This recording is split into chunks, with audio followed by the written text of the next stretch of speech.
ॐ श्रीगुरुभ्यो नमः। हरिः ॐ। अथ तन्त्रोक्तदेवी सूक्तम्।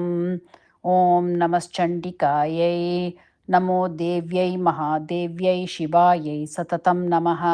नमः प्रकृत्यै भद्रायै नियताः प्रणतास्मतां रौद्रायै नमो नित्यायै गौर्यै धात्र्यै नमो नमः। ज्योत्स्नायै चेन्दुरूपिण्यै सुखायै सततं नमः। कल्याण्यै प्रणतां मृद्ध्यै सिद्ध्यै कुर्मो नमो नमः। नैऋत्यै भूभृतां लक्ष्म्यै शर्वाण्यै ते नमो नमः। दुर्गायै दुर्गपारायै सारायै सर्वकारिण्यै ख्यात्यै तथैव कृष्णायै धूम्रायै सततं नमः। अतिसौम्यातिरौद्रायै नतास्तस्यै नमो नमः। नमो जगत्प्रतिष्ठायै देव्यै कृत्यै नमो नमः। या देवी सर्वभूतेषु विष्णुमायेति शब्दिता नमस्तस्यै नमस्तस्यै नमस्तस्यै नमो नमः।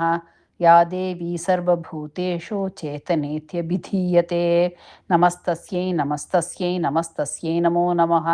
या देवी सर्वभूतेषु बुद्धिरूपेण संस्थिता नमस्तस्यै नमस्तस्यै नमस्तस्यै नमो नमः। या देवी सर्वभूतेषु निद्रारूपेण संस्थिता नमस्तस्यै नमस्तस्यै नमस्तस्यै नमो नमः। या देवी सर्वभूतेषु क्षुधारूपेण संस्थिता नमस्तस्यै नमस्तस्यै नमस्तस्यै नमो नमः। या देवी सर्वभूतेषु छायारूपेण संस्थिता नमस्तस्यै नमस्तस्यै नमस्तस्यै नमो नमः।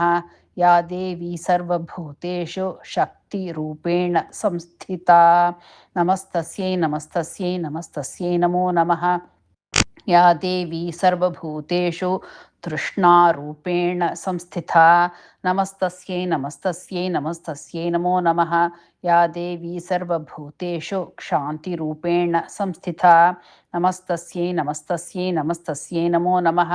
या देवी सर्वभूतेषु जातिरूपेण संस्थिता नमस्तस्यै नमस्तस्यै नमस्तस्यै नमो नमः। या देवी सर्वभूतेषु लज्जारूपेण संस्थिता नमस्तस्यै नमस्तस्यै नमस्तस्यै नमो नमः। या देवी सर्वभूतेषु शान्तिरूपेण संस्थिता नमस्तस्यै नमस्तस्यै नमस्तस्यै नमो नमः। या देवी सर्वभूतेषु श्रद्धारूपेण संस्थिता नमस्तस्यै नमस्तस्यै नमस्तस्यै नमो नमः। या देवी सर्वभूतेषु कान्तिरूपेण संस्थिता नमस्तस्यै नमस्तस्यै नमस्तस्यै नमो नमः। या देवी सर्वभूतेषु लक्ष्मीरूपेण संस्थिता नमस्तस्यै नमस्तस्यै नमस्तस्यै नमो नमः। या देवी सर्वभूतेषु वृत्तिरूपेण संस्थिता नमस्तस्यै नमस्तस्यै नमस्तस्यै नमो नमः।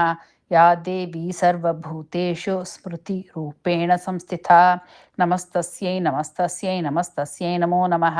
या देवी सर्वभूतेषु दयारूपेण संस्थिता नमस्तस्यै नमस्तस्यै नमस्तस्यै नमो नमः। या देवी सर्वभूतेषु तुष्टिरूपेण संस्थिता नमस्तस्यै नमस्तस्यै नमस्तस्यै नमो नमः। या देवी सर्वभूतेषु मातृरूपेण संस्थिता नमस्तस्यै नमस्तस्यै नमस्तस्यै नमो नमः। या देवी सर्वभूतेषु भ्रान्तिरूपेण संस्थिता नमस्तस्यै नमस्तस्यै नमस्तस्यै नमो नमः। इन्द्रियाणाम् अधिष्ठात्री भूतानां चाखिलेषु या भूतेषु सततं तस्यै व्याप्त्यै देव्यै नमो नमः। चितिरूपेण या कृत्स्नम् एतद्वाप्य सिथा जगत् नमस्तस्यै नमस्तस्यै नमस्तस्यै नमो नमः।